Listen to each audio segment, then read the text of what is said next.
Well, hello and welcome to everyone joining us for this Xtalks webinar.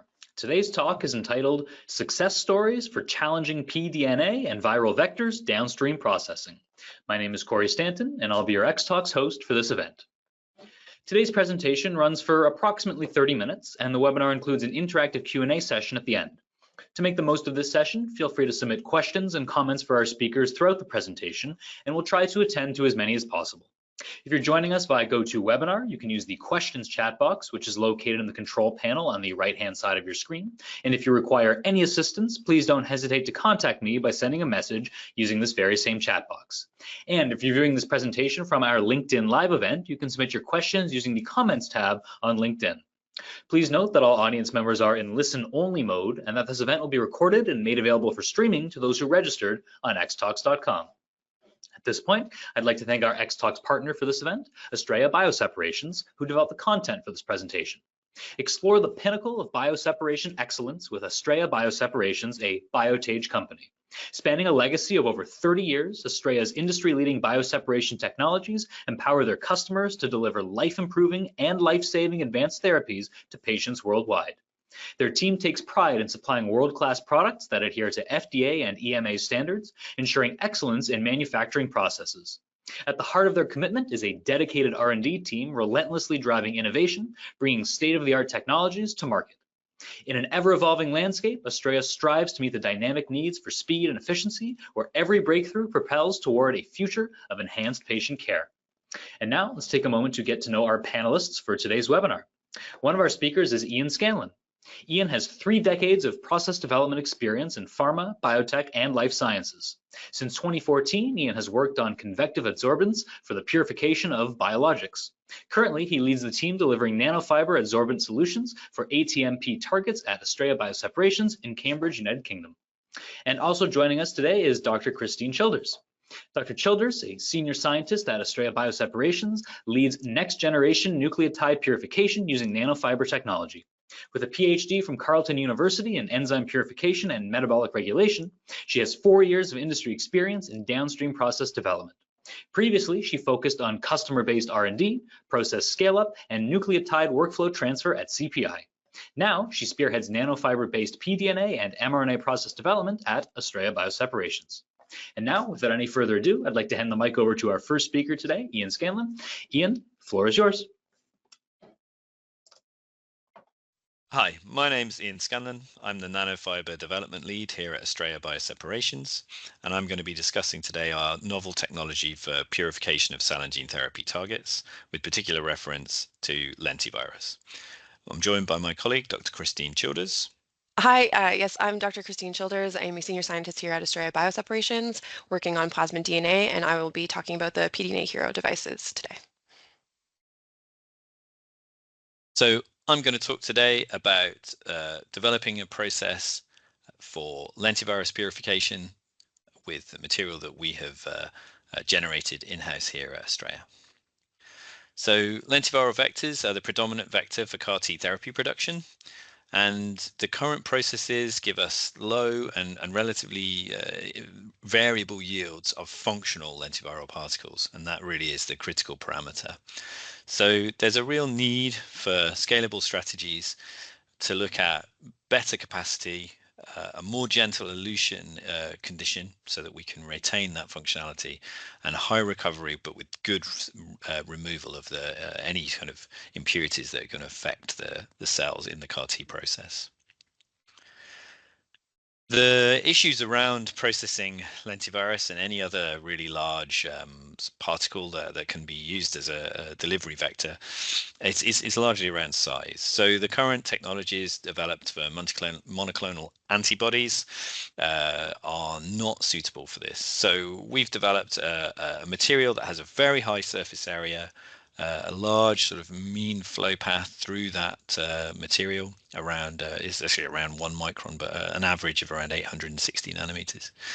And this allows us to flow at very low resonance times with low shear, but maintain enough capacity to process meaningful amounts of the material in terms of each unit operation. The concept behind this is this electrospun nanofiber. It consists of two polymers, one which allows us to functionalize the material to put whatever ligand we need to form that interaction, and the other to give us strength. So the strength there is also around the malleability of the material that allows us to put it into the format that we need to get a scalable solution. We really wanted to put this into a radial device, which allows us to scale up linearly to quite a significant surface area on a single unit. So this is the current offering. We have everything from the small scale that can be run on a benchtop centrifuge up to the pilot scale GMP compatible lentiviral 100, where we can run that with one of the kind of single-use systems or an installed skid to process up to 50 liters of harvest. So to develop this, we used all the tools. We started off using our Nereus spin column, and we can run a significant number of sets of conditions in parallel here and finish a single screening campaign in sort of less than 30 minutes. And that really allows us to optimize the loading conditions, the elution conditions, and the even say like clarification, or try different sets of transfection reagents and setups. When you scale between the Nereus and the lentiviral 1, there is a slight advantage at the lentiviral 1 because of the better control over residence time and the better flow distribution in that unit. So we can see there on the right we have the normalized adsorbent volume recovery, or recovery per unit volume of absorbent, and we see the slight improvement there for the lentiviral 1. But still, those results in terms of the optimization of the elution, for example, I'll give some data on that later, they hold between those two sets of units and formats. So when we're scaling between the different sizes of the radial devices, the 1, the 10, and the 100, we've measured that by looking at, we maintain the bed height for the stack of the electrospun nanofiber between each scale, and you're really just increasing the surface area. And we can see from the breakthrough and from the elution peaks that we get good consistency between the 1, the 10, and the 100. The lentiviral 1 on this particular example appears to give a slightly broader elution, but that's largely due to the mismatch between the size of the unit and the size of the system that we're running this on, because we're trying to run all three on a single system. All of these, the breakthroughs run at 5 bed volumes per minute, and that's just 10% breakthrough with 1 megamil BSA. So I'm going to show some data now around the vector purification process that we developed, and then some comparison data with a commercial cast membrane.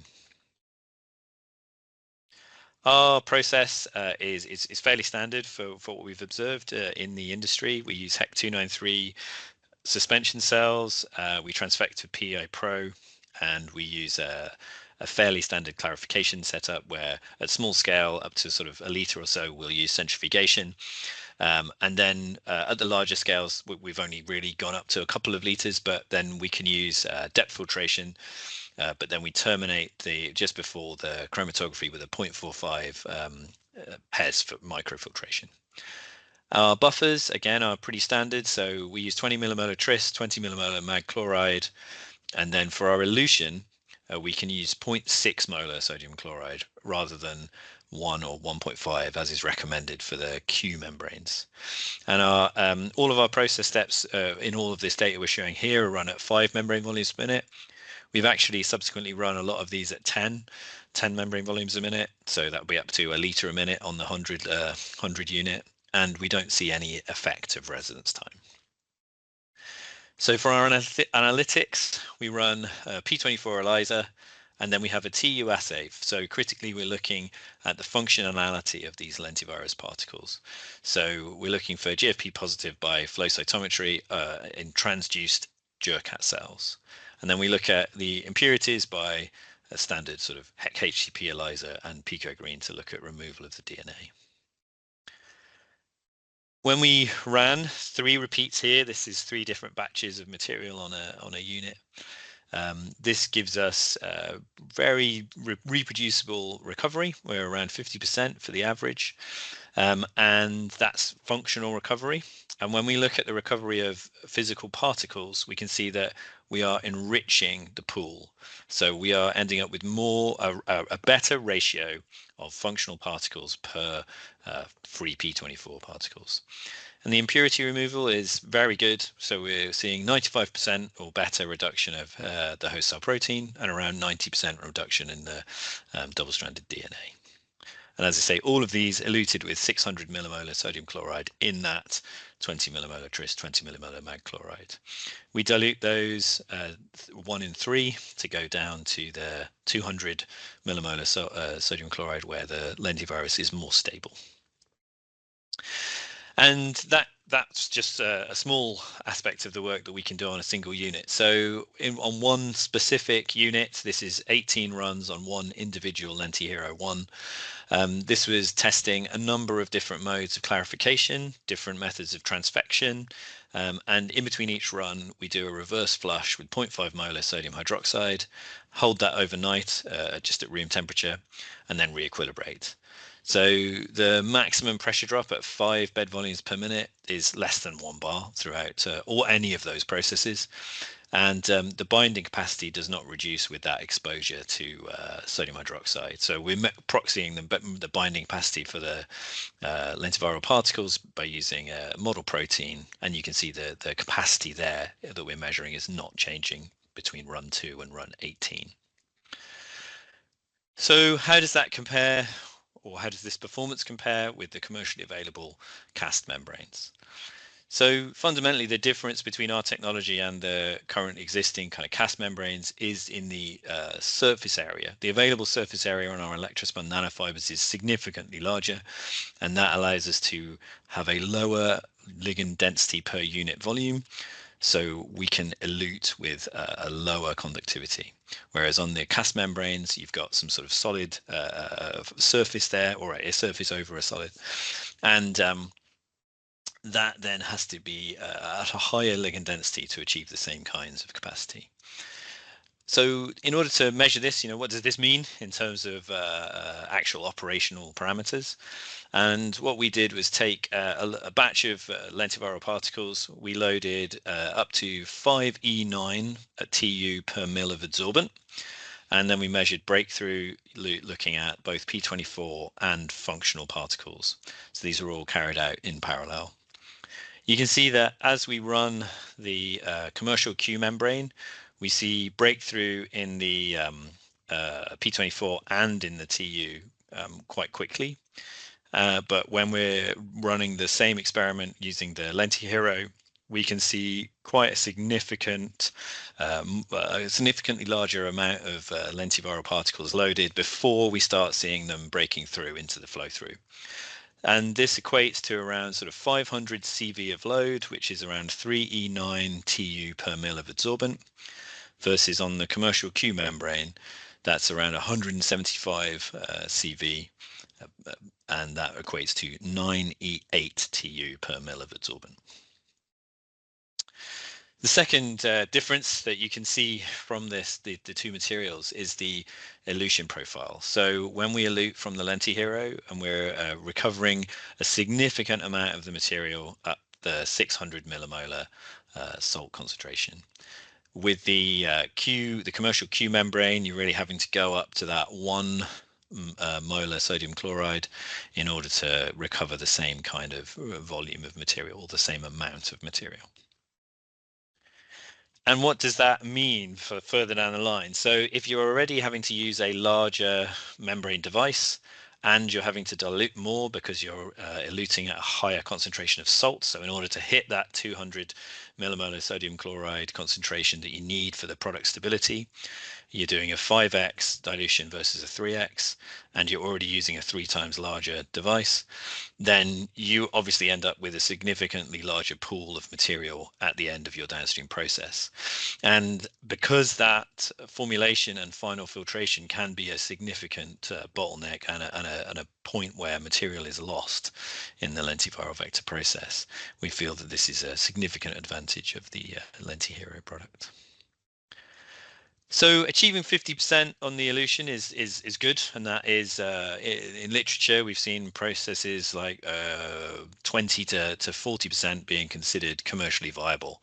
But we wanted to look at, could we further improve that to go so that with our extended capacity we can also get better recovery. And we went back to the spin filters to look at this. So there were two approaches. One is to increase the stability of the lentiviral particles, and literature has a wealth of data on supporting the freeze-thaw stability of the material, and sucrose, trehalose, they've all been used to provide formulation to stabilize the lentiviral particles during that process. And there's also from some other work that we've been doing, we were looking at alternatives to sodium chloride. So different buffers to increase conductivity or to disrupt the charge bonds. And we ran 12 different sets of conditions, all in triplicate. And you can see that the 800 millimolar arginine there, condition 11, gave us a significantly improved recovery. And that was also quite reproducible, between the triplicate tests that we ran there. And that process, we then scaled up to the LentiHero 1, and that gave us that consistent 40% improvement in recovery. So we're up to 80% recovery of functional particles, and we're maintaining, or actually even improving, the ratio. So we're further enriching the number of functional particles per number of physical particles. The buffers are, we also looked at how do they affect the rest of the kind of the critical quality attributes, right? So here we can see we're maintaining that very good HCP removal. The host cell protein is all in the flow through. In the case with the LentiHero, we don't need to put an extra wash in because the material isn't binding. And we also have a very good DNA removal, so over 85 to 90% removal of DNA. In these cases, the control was run with 1 molar sodium chloride to represent the kind of standard process that you'd use with a commercial Q membrane. And we also wanted to look at, because arginine has some literature precedent as a stabilizer for the viral particles, we wanted to look at if we actually needed to run the dilution. And in the control here, we take the control at 1 molar and dilute it 5 times to give us the 200 millimolar salt, and then leave the 800 millimolar arginine in 20 millimolar tris and 20 millimolar mag chloride undiluted. And you can see that after 2 hours at room temperature and between 2 freeze-thaw cycles, we're not seeing a tremendous amount of difference. And what impact does that have? Well, that means that we're further reducing the elution pool. So that gives us a significant advantage there, because we're shrinking the amount of buffer that needs to be made for any kind of diafiltration. We're shrinking the amount of buffer that needs to be used for the process itself, because we're using a smaller volume of fiber. And we are producing material which is stable without the need to add any kind of additives or to dilute. So we are producing a material that can be then directly frozen and used straight away into the next steps of the process. So with that, I'd like to hand over to my colleague, and thanks for listening. So moving on to plasmid DNA purification. In the biopharmaceutical industry, plasmid DNA is used both as a raw material for producing things such as lentivirus and AAVs, and it is also an active ingredient for products such as DNA vaccines. So large-scale plasmid fermentation and multi-gram batch preparations are now commonplace, and the vectors being made are just getting bigger and bigger. Here's an example of an AAV helper plasmid, which is often required in large volumes for production of AAVs and is a standard off-the-shelf product for most CDMOs. These plasmids are large, over 10 kb, getting bigger, 11 to 15 kb even. And I've I've seen in the research that they're actually trying to combine some of these vectors, making them even larger, which is amazing, but also creating some difficulty with viscosity and becoming more cumbersome to purify. Often these larger plasmids would block some membranes that have dead ends, or some of the resin-based methods that have pores that they just don't fit inside of. Much like the lentiviral line that was introduced already, the Astrea Adapt nanofiber is offered in a plasmid DNA processing format called pDNA Hero. This is a hydrophobic interaction, and we offer these in a 1 mil and a 10 mil size for R&D process development, which can then be scaled to that 100 mil GMP compatible process ready size. We wanted to demonstrate the scalability of this type of a process here by using a capture step with the pDNA Hero. So using that quite large AAV helper, we ran a 1 mil device on the left, which then was repeated at the 100 mil scale on the right, and you can see that these processes were very similar.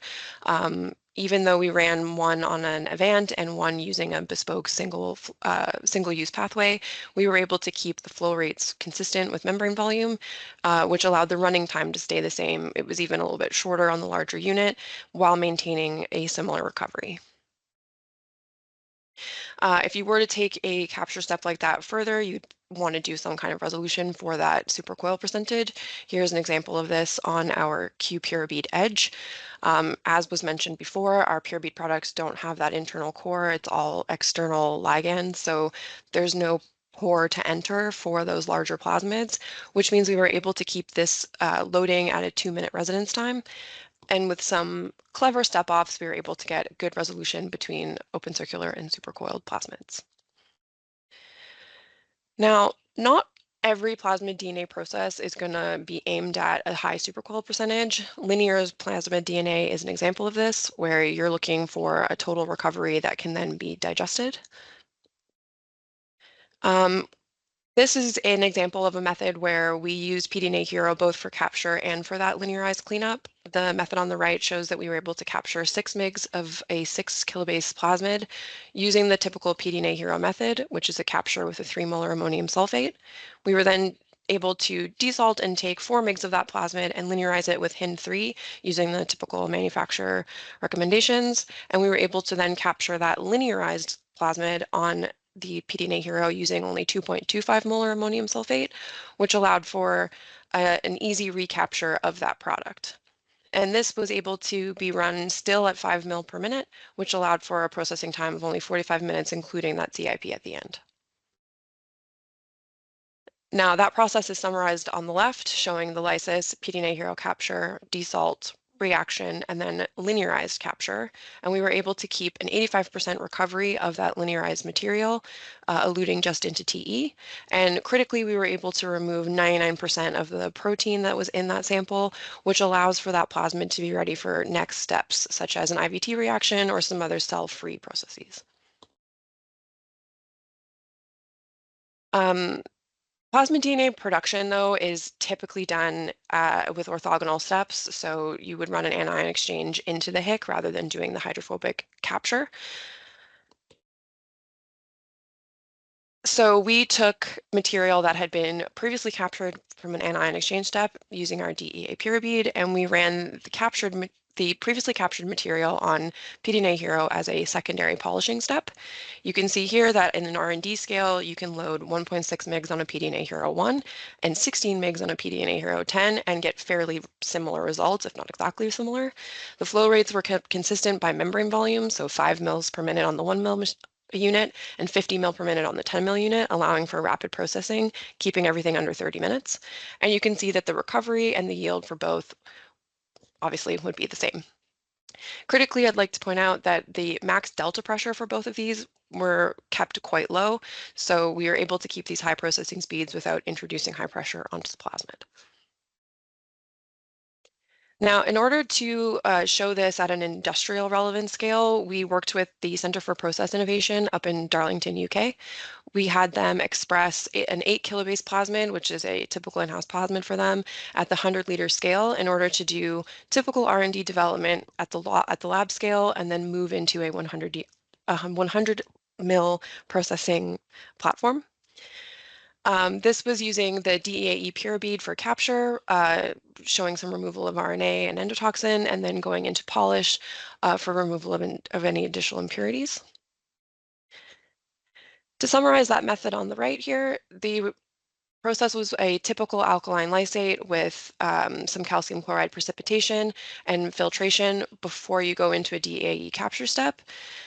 Critically, the DAE capture step removes 98% of the RNA as it doesn't bind with a slightly high salt loading, and you're able to remove all of that RNA whilst capturing your plasmid. But then you can take that material through to your polishing steps. Here we have the pDNA Hero 1, again showing very similar processing times and recovery to the pDNA Hero 100. We were able to recover 1.7 megs off of the 1 mil in this case, which then led to 125 megs off of the 100 mil unit. Critically, product-related impurities were able to be removed. So with 3 runs on the 100 mil unit, we were able to show an increasing in supercoiled percentage. So the left and right graphs here show a decrease in open circular and multimer species, dropping quite low after the pDNA Hero elutions. And you can see the supercoil percentage in the center increasing to 95%, which is a critical quality attribute for most plasmid DNA processes that need to go into any kind of transfection. So you can see here for the pilot scale, the supercoiled percentage goes up, but also those other impurities are able to be lowered to acceptable FDA guidelines. So the genomic DNA for E. coli, the host cell protein, and endotoxin are all getting well within acceptable ranges. And as was mentioned previously, the RNA is removed through that DE step before you even hit this stage. So just to wrap things up, we also want to discuss a little bit of cycling, perhaps for some process development or even for some of your customer work. You may want to do some intermediate scale, so you'll want to run maybe 2 1 mil units, 2 10 mil units to make something more appropriate. We have data up to 30 cycles showing that you get a consistent recovery, so that blue line, and a consistent pressure across all 30 cycles, even with that CIP throughout. And again, the CIP is a reverse flow using 1 molar sodium hydroxide. All of these runs were consistent with a 30-minute total runtime, including that CIP, just demonstrating that you can cycle this if you need something that's more adaptable for your process. This means that in the end, you can perform larger scale batches. So the final slide here. You can produce 1 to 3 megs using a purified plasmid using pDNA Hero 1, and you can scale that easily to 100 to 300 megs of the pDNA Hero 100. However, if you wanted to do a gram of plasmid material, you could certainly cycle that and run the pDNA Hero multiple times in a single shift in order to produce that amount. The pDNA Hero 100 comes process ready, so with all of those bioburden documents and are made in an ISO clean room so that you can take your process development up to that production scale fairly seamlessly. And with that, I will stop to take any questions. Well, excellent. Thank you very much for that insightful presentation, Ian and Dr. Childers. We are now ready to begin the Q&A portion of the event. And as we do so, I invite the audience to continue sending their questions or comments. Just a reminder, if you're attending via GoToWebinar, please use the questions chat box. And for those of you watching on LinkedIn live events, feel free to post your questions using the comments tab there on LinkedIn. We have already received some audience questions, and we're going to go ahead and kick off with the first one. Just a note, I'm going to get through as many questions as we can with the time that we have left. But if we don't have a chance to get to your question, rest assured there will be an opportunity for follow-up after the webinar. So let's kick off with this first question that's come in, and this one I think is best suited for Dr. Childers. This audience member is asking if there are any restrictions on the length of the plasmid sequence that can be purified with pDNA Hero. Great question. The largest plasmid that we were able to use here at Astrea is 34 kilobases.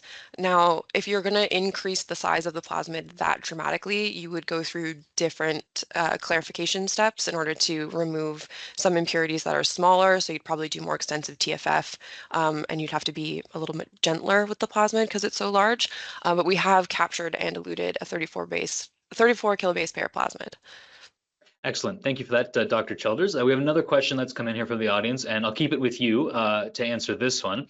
This audience member is saying that you show a lot of data for working with plasmids, but the audience member is wondering if you've ever used this technology with other oligonucleotides.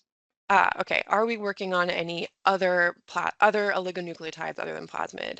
Yeah, I do think that there is potential for us to provide solutions in that area. I know that for mRNA, having a very clean starting linear target or linear plasmid can improve things like double-stranded RNA content. And I do believe that we can move into the mRNA space with some solutions in the future. Fantastic. Thank you very much, Dr. Childers. We have another question here that I think is best suited for you to answer. This question is about scaling up, and this audience member is just wondering if there are any plans to provide larger pDNA hero devices. Scaling up, yeah, that's definitely the future. I think plasmid DNA is only going to become an increasing demand as these different targets become available.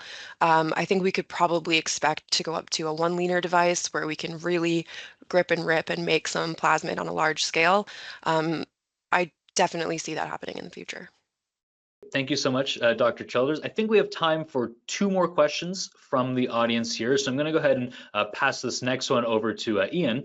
Ian, this audience member is asking if you've looked at using the lentiviral technology with other large vectors, such as oncolytic viruses, as an example. Yes, we have started to look at the possibility of using the same technology to purify oncolytic vectors and viruses. That looks very promising. The same kind of considerations are at play, the size of the particles and the fragility of those. So we've been getting some very good data on purifying those kinds of targets using a very similar protocol. And we're also looking at non-viral vectors as well, so exosomes and EVs. That's again a similar set of considerations where you've got very large particles, sometimes even larger than the lentiviral particles, and they are equally sensitive to high salt elution. So we're very hopeful that this is a broadly applicable technology. Excellent. Thank you so much for that info there, Ian. This will be our last question now for today. And Ian, I'll keep this with you. This audience member is asking, as the lentiviral technology, as it's relatively new, can you give some more details on where this technology is currently being adopted? Yes, we have some customers or end users who are scaling up to 50 liter for sort of preclinical batches and using the 100x unit, the lentiviral 100, to process that. And that seems to be an appropriate size for the kind of scale and delivery of preclinical material and indeed the initial sort of phase 1 clinical material for the lentiviral particles. Well, fantastic. Thank you so much for that answer, Ian. And thank you, Dr. Childers, for your answers to those questions as well. Unfortunately, we've reached the end of our Q&A session at this point. If we couldn't attend to your questions, or if you have any further questions, you can get in touch with the team at Astrea Bioseparations using the contact info up there on screen. Simple email address, sales@astrea-bio.com, and they'll have a chance to follow up with you after the webinar. I do thank everyone once again for participating today. If you're attending by GoToWebinar, I've added a link in the chat box where you'll be able to view the recording of this event, and you can of course share this link with your colleagues so that they may register to view it as well. You'll also be receiving a follow-up email from Xtalks that will also give you access to this recording, and after we wrap things up here, a survey window will appear on your screen. Your participation in the survey is always appreciated as it helps us to improve our webinars. Just a note for those of you watching on LinkedIn Live, we do encourage you to create an account on xtalks.com and register for this event, which will not only give you access to today's recording, but to our entire library of free content, including other webinars. Now, before we sign off, I just wanted to thank our featured speakers today, Ian and Dr. Childers, for your excellent presentation. We hope our audience found this webinar informative, and we wish you all a great rest of your day. Take care, everyone. Thank you all.